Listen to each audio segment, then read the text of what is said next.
నమస్తే, welcome to N times. నేను Bapayya. Bumper offer TDP జనసేనకు యూనియన్ మినిస్ట్రీ కన్ఫర్మ్ అని చెప్పేసి ఈ వీడియోకి నేను ఒక టైటిల్ పెట్టాను. అంటే కేంద్ర క్యాబినెట్లో తెలుగుదేశం పార్టీకి జనసేన పార్టీకి మరో అవకాశం దక్కబోతుందా అనంటే ఢిల్లీ పొలిటికల్ వర్గాలన్నీ కూడా అవునని అంటున్నాయి. సో ఇంతకీ ఏం జరుగుతుంది అనేది కనుక మనం ఒక్కసారి చూస్తే, కేంద్ర క్యాబినెట్ ఎక్స్టెన్షన్ చేయబోతున్నారని చెప్పేసి ఢిల్లీ పొలిటికల్ వర్గాలన్నీ కూడా చర్చించుకుంటున్నాయి. ఇందులో భాగంగానే ఏపీలో కూటమిలో ఉన్నారు కదా, సో తెలుగుదేశం, జనసేన, భారతీయ జనతా పార్టీ. ఈ క్రమంలోనే మరోసారి వీళ్ళకి ఒక మంచి అవకాశం రాబోతుందని కూడా తెలుస్తుంది. అయితే ఇందులో ఎంతవరకు నిజమున్నదనేది తెలియదు, కానీ ఢిల్లీ పొలిటికల్ వర్గాలన్నీ కూడా సీరియస్గా దీని గురించి చర్చించుకుంటున్నాయి. ఇప్పటికే తెలుగుదేశం పార్టీ నుంచి చూస్తే ఇద్దరికి పదవులు దక్కాయి కేంద్ర క్యాబినెట్లో. అంటే పెమ్మసాని చంద్రశేఖర్ డైరెక్ట్గా కేంద్ర మంత్రి కాకపోయినా ఆయన సహాయ మంత్రిగా ఉన్నారు. ఇప్పుడు ఆయనకి మరో హోదా దక్కబోతుంది. ఇండిపెండెంట్గా ఆయన మారబోతున్నారట. ఇండిపెండెంట్ అంటే ఇండిపెండెంట్ ఎంపీ అయిపోరు, తెలుగుదేశం పార్టీ నుంచి ఆయన బయటకు వెళ్ళిపోరు, సహాయ మంత్రి నుంచి ఇండిపెండెంట్గా మారబోతున్నారు. సో ఈ ఇండిపెండెంట్గా మారితే ఆయనకి ఇంకా ఎక్కువ హోదా లేకపోతే ఇంకా ఎక్కువ పవర్స్ వస్తాయని మాత్రం తెలుస్తుంది. సో ఇక మరో ఎంపీ ఉన్నారు, కేంద్ర మంత్రిగా ఉన్నారు ఆయన, కింజరపు రామ్మోహన్ నాయుడు. కింజరపు రామ్మోహన్ నాయుడుకి ఆయన ఇప్పుడు సివిల్ ఏవియేషన్ మినిస్టర్గా ఉన్నారు కదా, ఆయనకి ఈ సివిల్ ఏవియేషన్ మినిస్ట్రీ నుంచి తీసుకువెళ్ళి మరో పోర్ట్ఫోలియోలో ఆయన్ని పెట్టబోతున్నారట. సో ఇది ఇలా ఉంటే తెలుగుదేశం పార్టీకి ఇంకో అవకాశం కూడా ఇవ్వచ్చు అని అంటున్నారు. అంటే రాయలసీమ నుంచి ఒక రెడ్డి సామాజిక వర్గానికి చెందిన వ్యక్తికి ఆ కేంద్ర మంత్రి పదవి ఇప్పించాలని చంద్రబాబు ప్రయత్నం చేస్తున్నారట. ఎందుకంటే రెడ్డి సామాజిక వర్గానికి కూడా తెలుగుదేశం పార్టీలో ఇంపార్టెన్స్ కల్పించినట్టు అవుతుంది ఒక కేంద్ర మంత్రి పదవి కనుక ఇప్పిస్తే అని చెప్పేసి. ఒకవేళ ఆ మంత్రి పదవి అంటే కేంద్ర క్యాబినెట్లో ఆ అవకాశం కనుక వస్తే ఖచ్చితంగా అది రెడ్డి సామాజిక వర్గానికి చెందిన వ్యక్తికే ఇవ్వాలని తెలుగుదేశం పార్టీ ఆలోచిస్తుంది. సో ఇక జనసేన పార్టీ గురించి చూద్దాం. జనసేన పార్టీకి ఇద్దరు ఎంపీలు ఉన్నారు. ఒకళ్ళు బాలశౌరి, ఇంకొకళ్ళు తంగిళ్ళ ఉదయ్.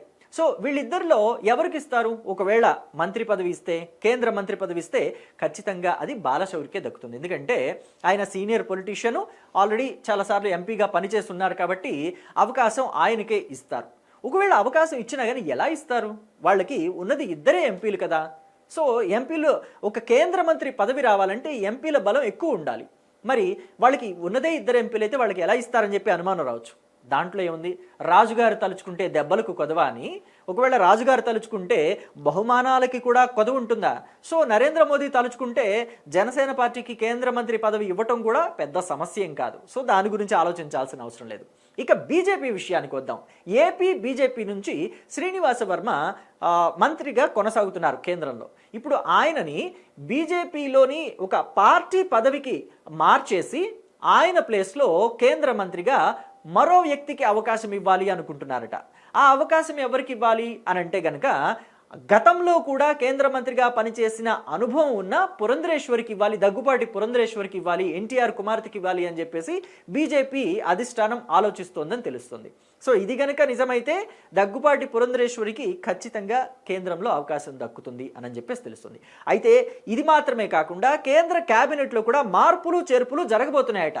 అంటే ఇప్పటి వరకు అత్యధిక సార్లు బీజేపీలో బడ్జెట్ ని ప్రవేశపెట్టారు అనే పేరున్న నిర్మలా సీతారామన్ని ఆ పదవి నుంచి, అంటే ఫైనాన్స్ మినిస్టర్ పదవి నుంచి మరో పదవిలోకి మార్చాలనో, లేకపోతే భారతీయ జనతా పార్టీకి సంబంధించి ఒక మంచి పదవి ఇచ్చేసి ఆ ఫైనాన్స్ మినిస్ట్రీలోకి పీయూష్ గోయల్ని తీసుకురావాలని చెప్పి ఆలోచిస్తున్నారట.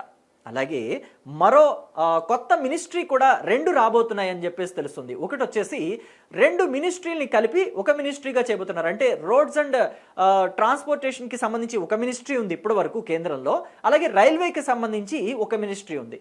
వీటి రెండింటిని మిక్సప్ చేసేసి సర్ఫేస్ మినిస్ట్రీ అని చెప్పేసి ఒక కొత్తదాన్ని తీసుకురావాలి అని చెప్పి ఆలోచనలో ఉన్నారట. అలాగే ఏఐ ఆర్టిఫిషియల్ ఇంటెలిజెన్స్కి సంబంధించి ఒక మినిస్ట్రీని తీసుకురావాలి, ఒక క్యాబినెట్ బెర్త్ని తీసుకురావాలని చెప్పేసి కేంద్ర ప్రభుత్వం ఆలోచిస్తుందట. సో ఇవి గనక నిజమైతే, ఈ మాటలే గనక యథార్థంలోకి వస్తే ఈ 2 కలిపి ఒకటైపోతుంది, సర్ఫేస్ మినిస్ట్రీగా వచ్చేస్తుంది, ఆర్టిఫిషియల్ ఇంటెలిజెన్స్ మినిస్ట్రీగా ఒక కొత్త మంత్రి పదవి వచ్చేస్తుంది. మరి వాటిని ఎవరికి ఇస్తారు ఏంటనేది చూడాలి. అయితే కేంద్ర ప్రభుత్వం మాత్రం యువతకి అవకాశం కల్పించాలి అని చెప్పేసి చూస్తుందట. యువతకి అవకాశం కల్పించడమే కాకుండా ఈ క్యాబినెట్లో ఉన్న సీనియర్స్ ఎవరైతే ఉన్నారో వాళ్ళని పార్టీ పరంగా ఉపయోగించుకోవాలి, వాళ్ళ తెలివితేటల్ని వాళ్ళ అనుభవాన్ని భారతీయ జనతా పార్టీ ఎదుగుదల కోసం ఉపయోగించుకోవాలి అని చెప్పేసి చూస్తుంది అంటున్నారు.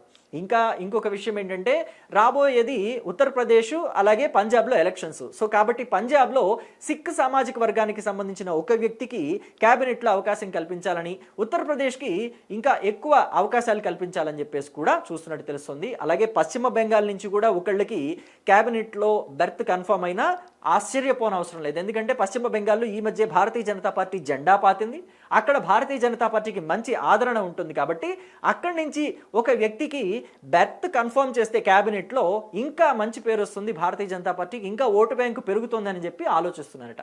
మరి ఏం జరగబోతుంది ఏంటి అనేది తెలియాలంటే కొంతకాలం పాటు వేచి ఉండాలి.